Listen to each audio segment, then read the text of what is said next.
Bonjour, bienvenue à tous. Donc, on est ravis de vous recevoir dans cet atelier Créer son plan de nettoyage et de désinfection spécial pour les collectivités.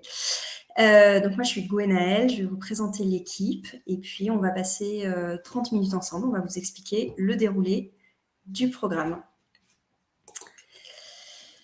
Donc, vous pourrez poser vos questions en utilisant le chat en bas à droite de votre écran. Vous avez une petite bulle de chat, donc n'hésitez pas à poser vos questions dessus tout au long de la présentation. On y répondra soit au fur et à mesure en fonction de la pertinence liée au sujet, soit à la fin s'il y en a beaucoup. On vous proposera aussi des sondages pendant l'atelier. Ils vont se trouver dans la partie sondage, donc vous cliquez sur le petit bouton sondage et vous verrez les sondages apparaître. Et on vous invite vraiment à rester jusqu'à la fin parce qu'à la fin, une fois qu'on aura répondu aux questions, on vous remettra les liens pour télécharger tous les documents qui vous permettront de construire le plan de nettoyage et de désinfection, des fichiers Excel, vous aurez aussi des affiches, enfin voilà, il y aura pas mal de goodies qui vous seront offerts à la fin de cette intervention. Alors, au programme aujourd'hui, donc c'est 30 minutes qu'on va passer ensemble. On va voir avec vous pourquoi donc nettoyer et désinfecter, vous expliquer les objectifs du plan de nettoyage et de désinfection, faire un rappel réglementaire, vous expliquer comment créer ou mettre à jour votre plan de nettoyage et de désinfection. On échangera sur d'autres sujets, notamment les autocontrôles, et on répondra à vos questions. Les intervenants aujourd'hui, donc moi-même, Gwenaëlle Averti, donc je suis la cofondatrice d'Octopus HACCP. Najwa, je te laisse te présenter. Bonjour, donc moi je suis Najwa Lital et je suis la référente qualité au sein d'Octopus HACCP. Bastien. Bonjour, je suis Bastien Verwand, je suis manager commercial chez Octopus HACCP. Et enfin Jean-Philippe qui n'arrive pas à activer sa caméra, donc on a un grand sourire à l'écran et vous entendrez sa voix. Jean-Philippe, je te laisse te présenter. Bonjour, donc je m'appelle Jean-Philippe Claude, je suis vétérinaire de formation et j'ai un cabinet de conseil spécialisé en HACCP depuis 25 ans et on intervient beaucoup en restauration collective. Et merci de m'avoir proposé, Gwenaëlle, de participer, d'animer, de co-animer ce... C'est un plaisir, Jean-Philippe. Je pense qu'on va la récupérer dans quelques secondes. Alors, on va attendre que Jean-Philippe se reconnecte. Voilà. Donc, c'est moi qui dois faire l'introduction, vous m'entendez ? Tout à fait. Oui. On va commencer à expliquer pourquoi il faut nettoyer et désinfecter. Pourquoi nettoyer et désinfecter ? Donc, le nettoyage et la désinfection, c'est un des 3 piliers de la sécurité des aliments. C'est ce qui permet d'éviter la contamination et surtout la recontamination des denrées qui ont été assainies. Il y a donc 2 étapes.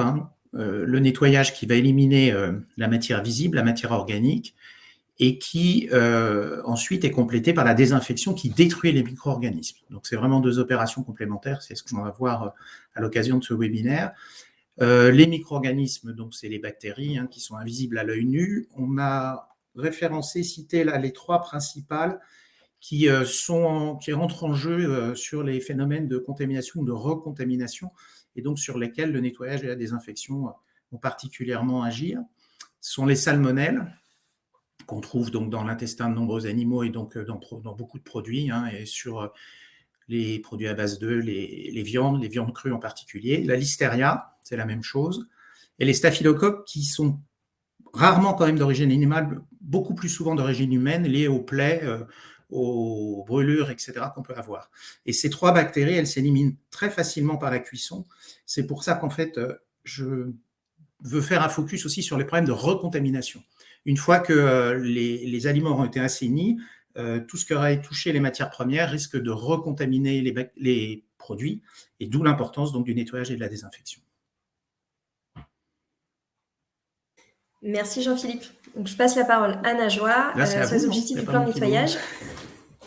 Non, c'est à nous. Et je vais vous diffuser un petit sondage pour savoir qui, parmi ceux qui sont présents, ont un plan de nettoyage et de désinfection à jour. Donc, on est curieux d'avoir vos retours. Et donc, on va passer aux objectifs du plan de nettoyage et de désinfection. Déjà, la première des choses, c'est une obligation réglementaire. Vous n'entendez pas ? Très bien.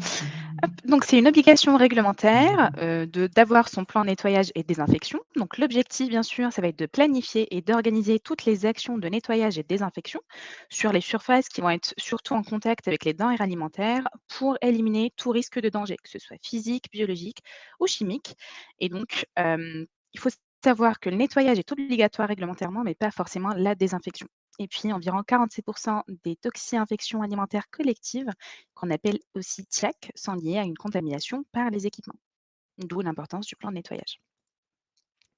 Pour vous expliquer un petit peu la différence entre le nettoyage et la désinfection, on va commencer tout d'abord par tout décomposer et voir étape par étape. Donc, tout d'abord, on a le nettoyage. Donc, le nettoyage, c'est la propreté visuelle. Mais tout d'abord, on commence par le déblayage, qui est donc consiste à enlever un maximum de matière organique avant l'application du produit de nettoyage. Et juste après, on pourra faire le lavage, donc qui est l'élimination des souillures avec une solution de nettoyage. Ensuite, on va avoir la désinfection, donc c'est la propreté microbiologique qui consiste à la destruction des micro-organismes dont a parlé Dr Claude il y a quelques instants.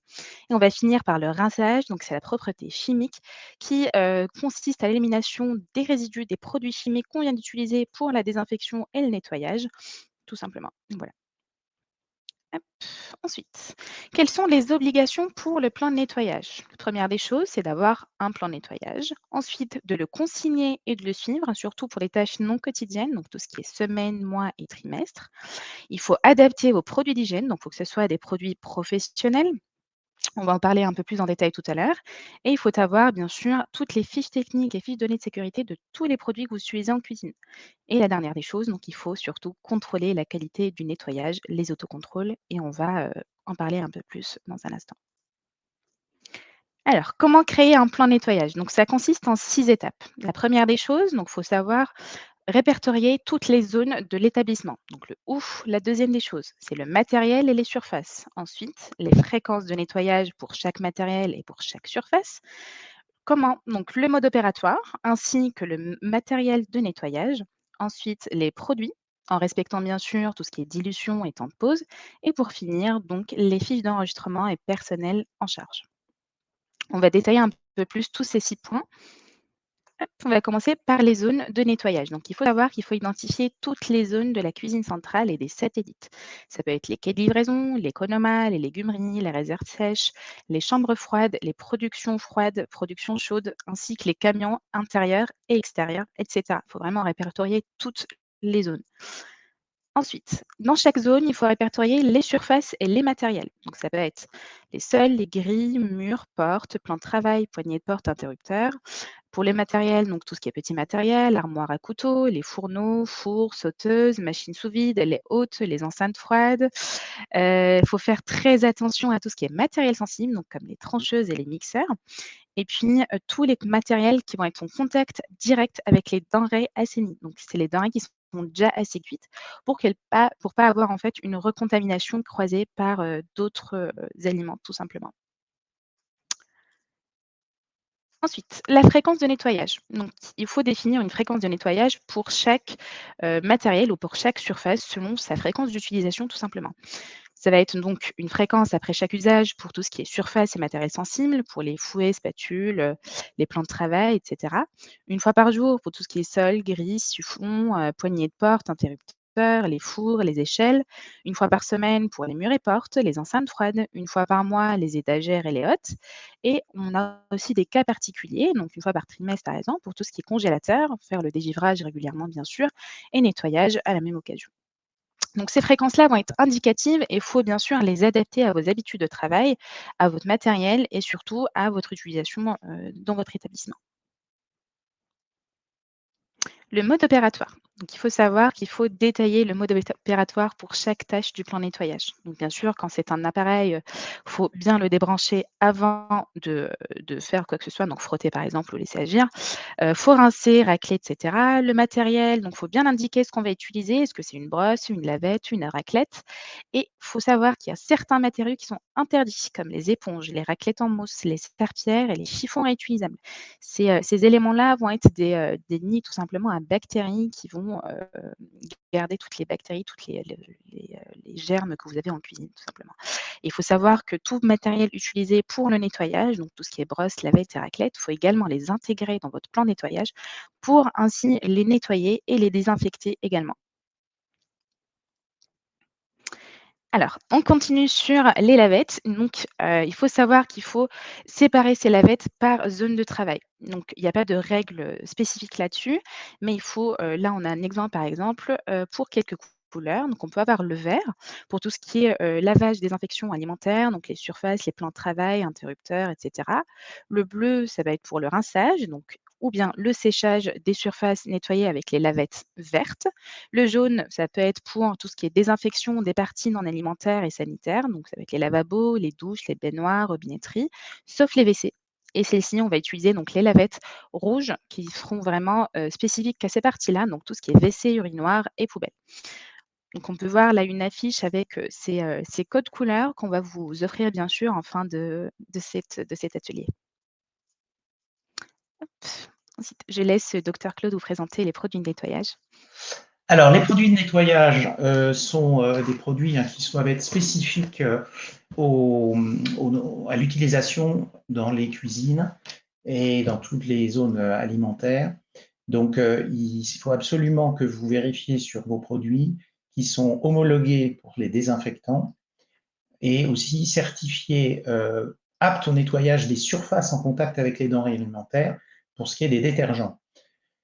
Il faut faire attention, certains produits sur lesquels il est marqué simplement apte au nettoyage alimentaire, ça ne veut pas dire grand-chose et ça peut induire vos collaborateurs en erreur et en particulier leur faire penser que le rinçage n'est pas obligatoire. Or justement, l'aptitude au nettoyage des surfaces qui entrent en contact direct avec les denrées alimentaires, ça fait référence à une aptitude de rinçabilité facile. Ensuite, il faut respecter les 4 principes fondamentaux qui sont la température de la solution. Il faut faire attention parce que ça varie d'un produit à l'autre, donc c'est pareil, il faut se référer à l'étiquetage. L'action mécanique, avec des brosses, avec des lavettes ou des choses comme ça, qui permettent de décoller les matières organiques et de mettre bien en contact soit les bactéries, soit surtout les matières organiques avec les molécules chimiques qu'il y a dans ces produits de nettoyage désinfection. La concentration, évidemment, insuffisamment concentré, ça va être inefficace. Trop concentré, vous allez perdre de l'argent. Et puis surtout, le rinçage sera peut-être moins efficace. Vous avez un risque de contamination chimique. Et enfin, un temps de contact très important pour l'action du désinfectant. C'est exactement comme les antibiotiques. Quand on a une maladie bactérienne, on a une prescription pendant un certain temps, parce qu'il faut un certain temps pour tuer les bactéries. Et bien entendu, faire très attention de ne pas mélanger des produits qui ne sont pas au départ mélangés.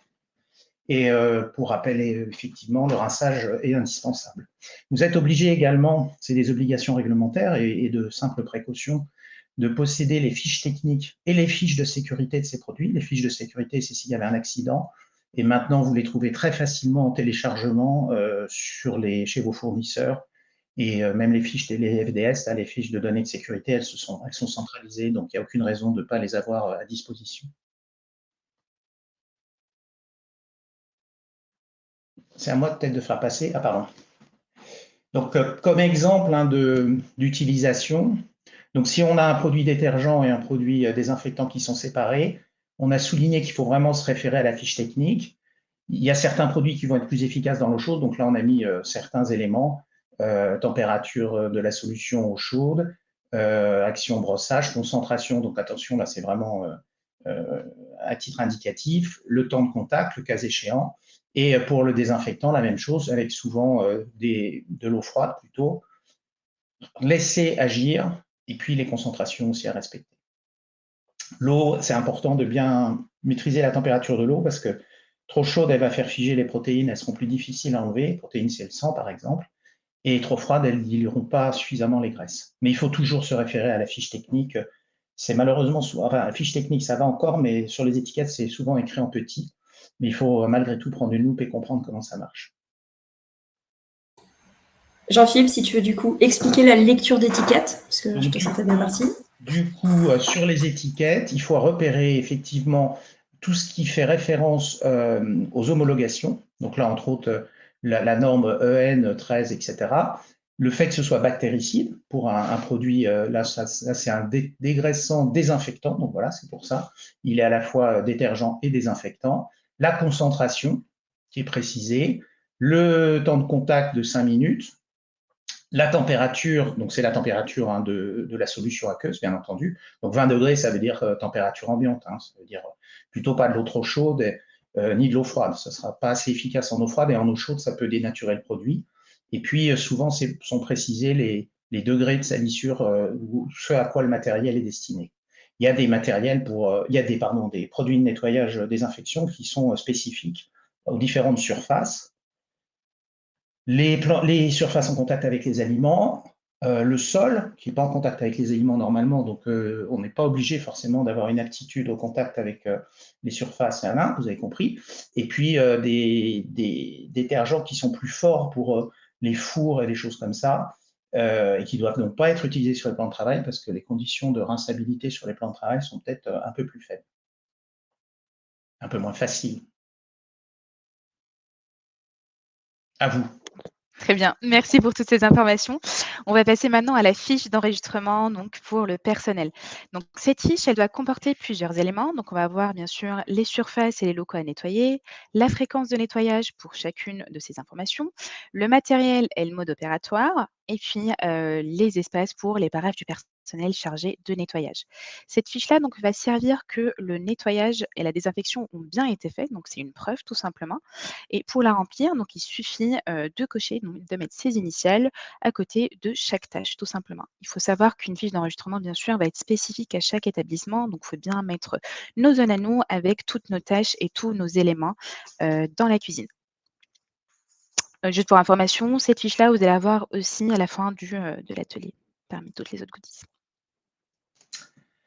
Alors, je rajoute avant de parler de ces éléments d'autocontrôle, la fiche d'enregistrement, elle est souvent vécue comme du flicage et elle est comprise à l'envers. Même moi, il y a 25 ans, quand j'ai commencé, je la comprenais un peu à l'envers. Ce plan de nettoyage, il faut voir que ce n'est pas seulement l'enregistrement de ce qui a été fait, mais c'est aussi la planification de ce qui doit être fait.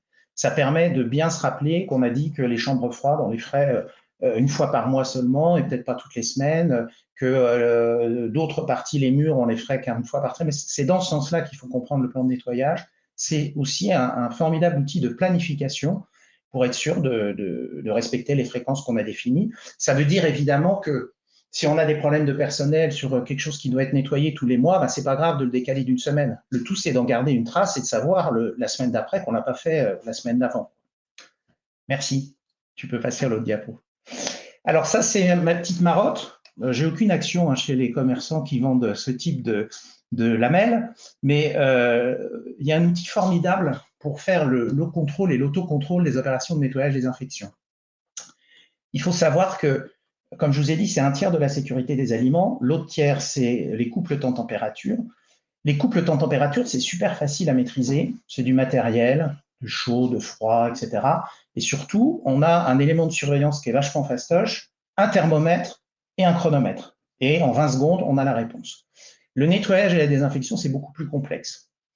Et du coup, on a quand même un outil assez simple, abordable, utilisable par tous, pas seulement par vos laboratoires. Souvent, vous confiez ça à vos labos, mais vous pourriez vous l'approprier. Et c'est dans ce sens qu'on a élaboré une fiche avec Octopus pour vous donner quelques indications pour pouvoir le faire. Et l'idée, c'est de vérifier l'état microbiologique des surfaces grâce à ces petites lames de surface là dont on voit une photo en illustration. L'idée, c'est d'en faire sur 5 à 10 surfaces, au moins une fois par mois, une fois par semaine au début de la mise en place du plan de nettoyage désinfection. Ça peut être effectivement délégué à un laboratoire extérieur, mais je pense que c'est super intéressant de le réaliser en interne. C'est économique, non pas que les labos se goinfrent là-dessus, il y a du déplacement, il y a du stockage, etc. N'empêche que ça va vous coûter entre 2 et 4 fois moins cher si vous le faites vous-même, c'est-à-dire que pour le même budget, vous allez pouvoir en faire 2 ou 4 fois plus. Donc une boîte de 20 lames de surface, ça coûte à peu près 30-35 €. C'est facile à mettre en œuvre et surtout, c'est extrêmement pédagogique parce que comme vous gardez ces lames de contrôle par devers vous, quand les bactéries, si par malheur ou par hasard, il y en a qui étaient sur les surfaces que vous avez contrôlées. Si elles se développent, vous allez pouvoir les montrer à vos collaborateurs et pas seulement leur montrer un bout de papier qui vient du labo où ils vont dire il y avait 10 germes comme ci, 15 germes comme ça.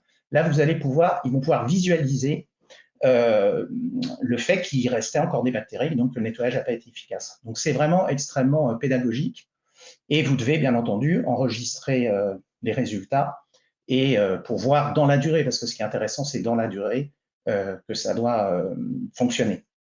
Et c'est vraiment un très très bon indicateur. Les autocontrôles visuels, eux, vous les faites tout le temps, à chaque fois que vous devez utiliser un matériel ou une surface, et ils vous renseignent sur la propreté visuelle, mais pas forcément sur la propreté bactériologique, qui peut être liée soit à une erreur de dosage, donc soit à des erreurs de méthode, soit des erreurs de choix de produit. Et le fait de faire plusieurs lames de surface est très, très indicatif pour vous, puisque si vous faites 10 lames, vous en avez 8 bonnes, 2 mauvaises, ben vous savez que vous avez le bon produit et puis les bonnes méthodes au moins à 8 endroits. Donc, il faut juste réajuster les 2 endroits qui ne sont pas bons. Si vous avez 10 lames qui ne sont pas bonnes, c'est qu'il y a un gros problème, il faut tout remettre à plat. Donc, je crois que la fiche sera aussi à votre disposition et téléchargeable en fin de webinaire. Tout à fait. Merci Jean-Philippe, c'est extrêmement important d'avoir cet éclairage technique en fait, qui est très très pragmatique et qui permet aux établissements de garantir l'hygiène chez eux. Merci beaucoup. Alors, je vais vous proposer un autre petit sondage. Donc là, on a vu pas mal de méthodologies pour faire des relevés sur papier. Il existe d'autres solutions. Nous, on est éditeur d'une application qui s'appelle Octopus HSCP et qui vous permet de faire tous vos relevés sur tablette ou sur smartphone. Et je vais laisser Bastien vous présenter la solution pour voir comment ça peut vous faire gagner du temps et surtout supprimer le papier de vos cuisines. Super, merci beaucoup Gwenelle. Donc moi, pour ceux qui sont arrivés un petit peu en retard, j'en ai vu quelques-uns arriver pendant le webinaire. Je suis Bastien, je suis manager commercial chez Octopus HACCP. Donc, mis à part effectivement ces ateliers qu'on vous propose gratuitement pour effectivement mettre à jour, refaire un petit point et revoir des méthodes HACCP avec de illustres invités comme Dr Claude aujourd'hui, on va pouvoir proposer une application donc directement disponible sur smartphone et sur tablette qui permet de réaliser tous les autocontrôles, tous les relevés couple temps, température, tout ce qui est traçabilité directement via notre outil. Donc on va travailler autant avec la partie restauration commerciale, mais ce qui nous intéresse aujourd'hui, c'est principalement les collectivités. On va travailler avec effectivement l'armée de terre, par exemple, des grandes communes, des plus petites communes, des crèches indépendantes, des associations. L'objectif, c'est d'adapter l'application en fonction de votre établissement. Mais l'objectif, il est plusieurs derrière. Donc c'est simple, ça va être, on enregistre automatiquement tous les relevés au même endroit. Vous supprimez vos archives papier, donc il n'y a plus de stockage, vous n'avez plus d'armoire avec toutes vos étiquettes, vos relevés de température, votre plan de nettoyage. Donc, tout est enregistré sur nos serveurs directement. Et en cas de contrôle, ça vous permet d'avoir un tableau de bord avec votre historique jusqu'à 5 ans en arrière, directement sur un tableau, sur un ordinateur, un smartphone ou une tablette, au lieu de devoir sortir encore une fois toutes les archives. Et parfois, on a des étiquettes il y a plus de 6 mois, ça commence à pas être optimal. Donc si on rentre dans le détail un petit peu de l'outil, pourquoi Octopus? Pourquoi est-ce que je vous propose ça aujourd'hui? C'est qu'on a fait une application qui est très simple. On n'a pas besoin d'être un expert technique ou sur l'achat CCP. L'objectif, c'est d'avoir l'outil le plus simple possible. Niveau fluidité, il vous faut juste une connexion Internet, 30 secondes le matin, 30 secondes le soir, et vous pouvez travailler dans vos établissements, même si votre cuisine n'est pas équipée de Wi-Fi, pas un problème. Et niveau sécurité, encore une fois, si malencontreusement votre tablette ou votre smartphone tombe dans un bac d'huile ou dans un bac de plonge, c'est pas perdu vu que toutes les données sont stockées chez nous. Et derrière, le grand plus d'Octopus, et ça fait partie aussi des webinaires qu'on peut organiser, c'est le service. En fait, on va personnaliser votre compte par rapport à votre établissement. Vous êtes une cuisine centrale, très bien. Vous êtes une crèche, très bien. On va adapter par rapport à nos formulaires directement l'application. On effectue une formation pour tous les collaborateurs qui sont amenés à utiliser la solution par la suite. L'objectif, c'est de faire des mises en situation, faire des essais de traçabilité, prendre les températures des enceintes froides, le plan de nettoyage, pour que tout le monde puisse adopter et utiliser l'application par la suite. Et après, on est dispo directement via l'application pour nous contacter si vous voulez modifier votre compte ou revoir un ou deux éléments. Par rapport à tout ça, Qu'est-ce qu'on va pouvoir proposer? Quelques exemples au niveau de nos modules. Donc au niveau de la traçabilité, on va avoir tout ce qui va être contrôle à réception, vérification des températures au niveau des livraisons, l'archivage des étiquettes de traçabilité. Dès que vous entamez un produit, vous voulez réaliser des fiches recettes, on va pouvoir enregistrer toutes les étiquettes des produits qui ont permis à faire une blanquette de veau par exemple. Impression des DLC secondaires, vous entamez des produits, vous en avez marre d'avoir des marques de marqueurs sur vos doigts ou d'étiquettes papier qui se diluent avec le froid. On va pouvoir répondre à ces problématiques. Au niveau des températures, comme l'a souligné Dr Claude, tout ce qui est couple temps-température, que ce soit les enregistrements des températures d'enceinte froide, le suivi du refroidissement, les liaisons chaudes ou froides, température de préparation, température de service, etc. Et le dernier point, ça va être tout ce qui est tâches et contrôle. Un peu le focus d'aujourd'hui, intégrer votre plan de nettoyage directement dans l'application, au lieu de devoir imprimer, stocker, contrôler énormément de papier, le contrôle des huiles et un module document qui vous permet d'archiver tous les documents, rapports de laboratoire d'analyse par exemple. Tout ça, effectivement, est disponible à partir de 58 € par mois. Si c'est quelque chose qui vous intéresse, je vous laisse mettre un petit message dans le chat et moi je me permettrai de vous recontacter par la suite pour vous présenter l'application dans le détail. Voilà. Je vais laisser Dr Claude reprendre la main et vous parler un peu de Vetica.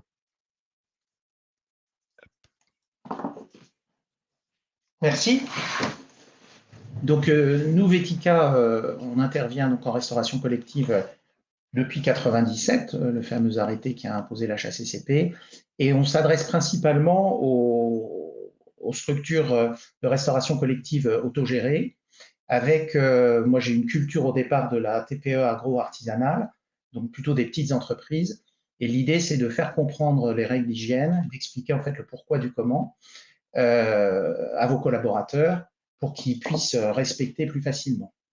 Bon, souvent, on nous dit, on nous a jamais parlé d'hygiène comme ça, donc je pense qu'on va avoir une approche qui est assez originale. Et également, évidemment, on rédige des PMS et des dossiers d'agrément qui sont conformes aux exigences et aux attentes réglementaires, mais qu'on essaye de faire le plus réaliste possible, même s'il y a beaucoup de paperasserie. C'est vrai que les solutions en ligne comme celle d'Octopus permettent aussi de se débarrasser d'une partie de la paperasserie, et non seulement elles archivent, mais elles vous permettent aussi de faire des analyses en revenant en arrière et de faire des synthèses. Et c'est ça qui est le plus intéressant, c'est de voir l'exigence, c'est pas d'être conforme tout le temps, l'exigence même au niveau réglementaire et au niveau des inspecteurs, c'est pas d'être conforme tout le temps, mais c'est surtout d'être capable, quand on a une non-conformité, de la traiter. C'est ce qu'ils attendent principalement. Donc, le fait d'avoir un historique facilement accessible et facilement traitable, parce que digitalisé, c'est sûr que ça permet d'être beaucoup plus sérieux sur la maîtrise des critères cibles, des paramètres de sécurité. Et ça fait partie de l'exigence de la food safety culture, comme elle s'impose maintenant, c'est-à-dire la culture de la sécurité des aliments. Voilà, le reste sur nos zones d'activité et d'intervention, c'est marqué, vous pourrez dévorer le diapositive et nous rappeler par la suite. Vetica, ça ne s'écrit pas facilement, mais on nous trouve quand même sur Internet.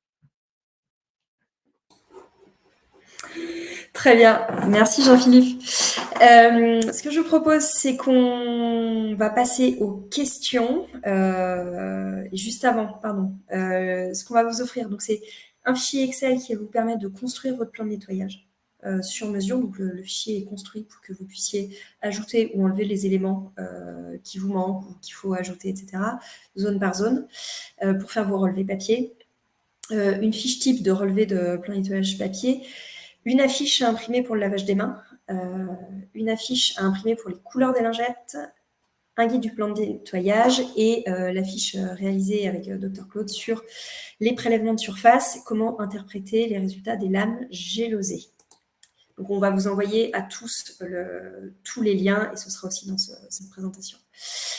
Ce que je vous propose, c'est qu'on passe aux questions. Donc, on a déjà une question qui est arrivée en cours de présentation et qui était: est-ce que vous avez des références pour les lames? Alors Jean-Philippe, je sais que vous n'avez pas d'action chez les vendeurs de lames gélosées, mais vous avez peut-être des préférés. Je ne sais pas. C'est le moment de faire de la pub gratuite. Non, j'ai pas de préférence. En fait, bon, c'est assez facile de trouver des lames de surface chez vos fournisseurs habituels. Il suffit de taper lames de surface sur Internet. Vous allez trouver plein d'offres. En fait, par contre, ce qui est intéressant, c'est de savoir qu'en général, il faut prendre des bilames avec une flore totale et des coliformes, sachant que le plus important, c'est la flore totale, parce que c'est elle qui va vraiment vous vous révéler s'il reste encore des bactéries, et c'est donc toutes les bactéries qui pourront pousser. Les coliformes, c'est un peu plus ciblé, et donc c'est pas forcément indicatif. Si vous avez énormément de coliformes, c'est vraiment que c'est panique à bord, il faut tout de suite commencer à tout revoir. Vous pouvez aussi choisir des lames avec neutralisant, c'est-à-dire des lames qui vont neutraliser les résidus qu'il pourrait y avoir encore des produits détergents désinfectants, parce que malheureusement, les rinçages sont parfois pas suffisamment efficaces, et du coup, vous pouvez être trompé parce qu'il peut rester du désinfectant sur votre surface, mais aussi des bactéries, mais elles ne se développeront pas si vous prélevez des bactéries avec du désinfectant. Et puis, les deux choses à savoir, c'est qu'en gros, les tarifs, c'est pour 20 lames, ça coûte 30 à 35 euros hors taxe. Faut faire un petit peu attention à la date limite d'utilisation si vous ne les passez pas très souvent. Donc, au pire, vous appelez votre fournisseur pour savoir jusqu'où elles vont. Et puis, comme pour tout en ce moment, c'est un peu la panique pour s'en fournir parce que plastique, parce que tout ça, etc. Mais c'est vraiment pour un budget très raisonnable, une possibilité vraiment d'être à la fois efficace en termes de contrôle et surtout en termes de pédagogie vis-à-vis de son équipe. Merci, Dr Claude. On a une autre question de Nike Lambel qui nous dit « Quand faut-il réévaluer notre plan de nettoyage ?» Alors, je peux faire un début de réponse, Jean-Philippe pourrait compléter. En fait, il faut réévaluer votre plan de nettoyage. Je vais vous faire une réponse de Normand quand c'est nécessaire. C'est-à-dire que ça va être nécessaire à partir du moment où, par exemple, évidemment, vous faites des travaux. Vous faites des travaux, vous changez l'organisation de vos lieux de production. Il va donc falloir changer votre plan de nettoyage. Vous changez votre organisation interne, vos fréquences d'utilisation, votre manière de travailler. Il va falloir réévaluer votre plan de nettoyage. Vous changez complètement les produits d'hygiène avec lesquels vous travaillez, en fait, vous changez la méthode avec laquelle vous nettoyez. Vous allez donc devoir aussi mettre à jour votre plan de nettoyage. Donc, en fait, réévaluer votre plan de nettoyage, c'est se poser la question de est-ce que ce que je fais, c'est correct ? Est-ce qu'il y a des choses qui ont changé dans mon organisation, ma manière de faire ? Et si c'est le cas, il est impératif de réévaluer votre plan de nettoyage. Dr Claude, est-ce que vous avez quelque chose à ajouter à cette question ? Oui, c'était déjà très complet comme réponse. Juste pour dire que il faut être très juste sur les fréquences. C'est-à-dire, il vaut mieux faire un peu moins souvent, mais parfaitement bien, que se donner l'objectif de nettoyer, je vais exagérer exprès, mais pour ne pas donner de référence qui pourrait être trompeuse, mais de dire qu'on va nettoyer les chambres froides tous les jours et de le faire très mal. Il vaut mieux le faire une fois par semaine, voire une fois par mois. Et justement, j'en reviens au prélèvement de surface. Je vous assure, j'ai vraiment pas d'action dans ce business-là, ni même dans les produits de nettoyage. Moi, je vends que du jus de cervelle. Donc, les lames de surface, c'est quand même un super indicateur de savoir si j'ai bien fait ou j'ai pas bien fait. Et vous voyez, 30 balles les 20 lames, ça fait, je sais même plus, mais bon, 3-4 balles la lame, c'est vraiment un super moyen. Et effectivement, comme le dit Gwenaël, quand vous changez de produit, quand vous changez peut-être de matière première, si tout d'un coup, avant vous travailliez qu'avec des produits transformés, vous avez des matières brutes qui vont arriver. Et peut-être en complément, pensez aussi à des prélèvements du coup vous allez déléguer au labo, qui sont les prélèvements par lingette, prélèvements de surface pour aller détecter de la listeria ou des salmonelles. Alors là, il faut vraiment les faire qu'une fois par mois ou une fois par trimestre. Mais si vous rentrez des matières premières critiques comme des viandes crues, ça peut être intéressant de surveiller ça pour ne pas tomber dans le syndrome Lactalis et compagnie. Salmonelle et Listeria sont des bactéries qui sont susceptibles de contaminer votre environnement. Donc, c'est aussi un moyen de les surveiller. Et le nettoyage des infections, on est toujours sur le même sujet. Le nettoyage des infections permet aussi très facilement de remettre les compteurs à zéro. Tout à fait. Est-ce que vous avez d'autres questions dans le chat ? Je vois qu'il y a beaucoup de questions qui sont intéressées par l'application. Est-ce que, si vous avez des questions sur aussi la mise à jour des plans de maîtrise sanitaire, c'est l'occasion. Dr Claude, c'est son métier. On sait que parfois, il y a la mise à jour du plan de nettoyage qui est importante, mais la mise à jour de la maîtrise sanitaire est aussi importante. Donc, n'hésitez pas, on sera un plaisir de répondre à ces questions dans les 5 minutes qui nous restent.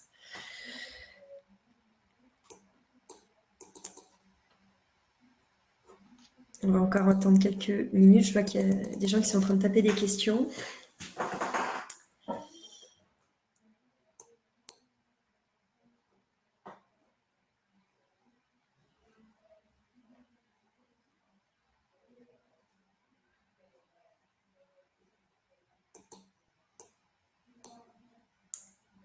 je pense qu'on est au bout des questions. Je ne vois pas de nouvelles questions qui arrivent.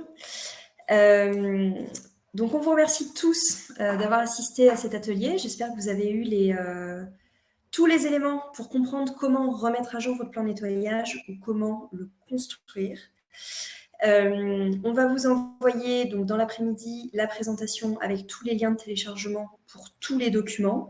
S'il y a quelques questions là qui arrivent à la fin, on vous fera une réponse particulière après le webinaire. Merci beaucoup, Dr Claude et le cabinet Vetica, de nous avoir accompagnés sur cet atelier. C'était extrêmement instructif et on a compris que les lames gélosées, c'est quelque chose d'important. On espère que tout le monde va s'y mettre. Et puis, on espère vous retrouver bientôt pour un autre atelier sur une autre thématique qui nous est chère autour de la chasse CP. Avec plaisir. À très bientôt. Au revoir. Au revoir.